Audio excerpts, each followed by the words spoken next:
All right, let's talk about dopamine. You've probably heard it called the pleasure chemical or the reward molecule. But what if I told you that's just barely scratching the surface?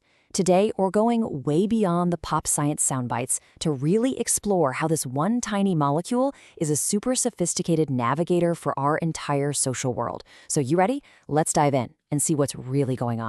Okay, to kick things off, let's start with something we have all felt. It seems like a pretty simple question, but the answer? Well, the answer is fascinatingly complex, and it's all buried deep inside our brain chemistry. You know that feeling, right? That little spark of excitement when you meet someone new versus that easy comfort of seeing an old friend. What is actually happening inside your brain to create those totally distinct feelings? Well, as it turns out, the answer has everything to do with our star molecule for today, dopamine. So right away, let's just completely reframe how we think about this. Dopamine is not a simple happy button. Not at all. A much better way to think of it is like a Swiss Army knife for our social lives. It's this super dynamic tool that helps us decide who to approach, what's worth paying attention to, and, whether we should ever do that same thing again. But how do we actually see this stuff in action? Well, this is where it gets super cool. To really get a window into the brain, scientists in a groundbreaking study used a special sensor that literally lights up whenever dopamine is around.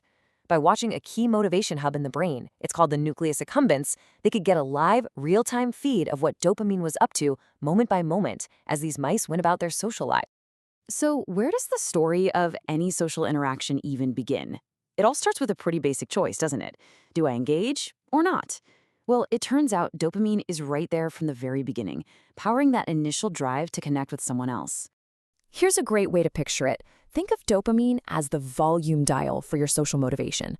When you're really driven to go talk to someone, dopamine cranks that volume way up, pushing you to go for it. But when that motivation is low, that dial gets turned way, way down. And right away, we see the first big clue. Now, this might sound a little obvious, but it's super important. The study found that mice are way quicker to approach another mouse than, say, a random plastic object. Their brains are just inherently wired to see other living things as more compelling, and the dopamine signal totally reflects that. It rises a lot more during a social approach. Okay, but get this, because this is where it gets really cool. Not all approaches are created equal. Take a look here. When a mouse's approach leads to something significant, like a fight or a chance to mate, that dopamine spike is much, much higher. It's almost like dopamine is forecasting what's about to happen, kind of screaming, "Get ready, something big is about to go down." Okay, so dopamine motivates us to approach someone. But then what? Once we've made that approach, our brain has to evaluate the situation. And this is where dopamine plays another huge role. It's a powerful novelty detector. Now, the way scientists tested this was just brilliant. They had one mouse meet the same intruder mouse over and over and over again. Then, after the sixth time, they swapped in a completely new, unfamiliar intruder.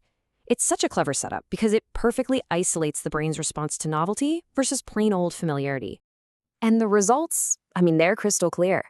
On that first encounter, you see a big spike in dopamine. But as the mouse gets used to the same old intruder, watch how that response just fades away. By the sixth meeting, it's almost gone. Then, you introduce a new mouse and boom, the signal shoots right back up. That's the brain, clear as day, saying, hey, pay attention, this is new and it's important. So, dopamine signals our motivation, and it flags things that are new. But what about the quality of the interaction? Was it good? Was it bad? Well, it turns out dopamine does something even more profound. It tags our experiences with an emotional value. This concept is known as valence. And here's the crucial part. The study found that when a mouse wins a fight, its dopamine levels surge. But when it loses a fight, which is obviously a bad experience, its dopamine levels actually plummet. They don't just stay flat, they tank. So it's not just signaling that something happened, it's signaling how good or bad that something was. And digging a little deeper, the researchers found that these responses aren't always the same for everyone. During mating and aggression, for example, male mice showed a way bigger dopamine release than the females did. This suggests the brain's chemical reward for these specific social behaviors can be different between males and females. Okay, so we've seen dopamine show up alongside motivation, novelty, and the quality of an experience. But is it just a bystander, or is it actually causing the learning that comes after? To find out, scientists decided to basically hack the system using this incredible technique called optogenetics that lets them control neurons with light. This is the ultimate test, right? Normally, a mouse that loses a fight learns a pretty important lesson. Stay away from that other mouse. But what if you could flip that chemical signal? What if you could artificially flood its brain with dopamine while it was being defeated? Basically tricking the brain into thinking a bad experience was actually a good one. The result was absolutely astonishing. You can see it right here. The control mice, just as you'd expect, strongly avoided the mouse that beat them up. But the mice that got that artificial dopamine boost during the defeat, they showed no avoidance at all. They just stayed social. This right here, this is the smoking gun. It proves dopamine isn't just a scorekeeper. It's actively writing the rules for our future social behavior. So let's bring this all home. We've seen that dopamine wears a ton of different hats when it comes to social interaction. It is so much more than a simple pleasure molecule. I mean, it's really a complete social toolkit. It's the rocket fuel of motivation that gets us to approach others. It's the magnifying glass for novelty that makes us focus on new people. It's the big rubber stamp that marks our experiences as good or bad. And, most importantly, it's the compass that uses all that info to guide our social decisions later on. So ultimately, what this all really shows us is that dopamine is our master navigator. It's this dynamic, multi-talented system that's constantly updating our internal social map, helping us find our way through the incredibly complex world of relationships and interactions. And that leaves us with a pretty fascinating final thought to chew on.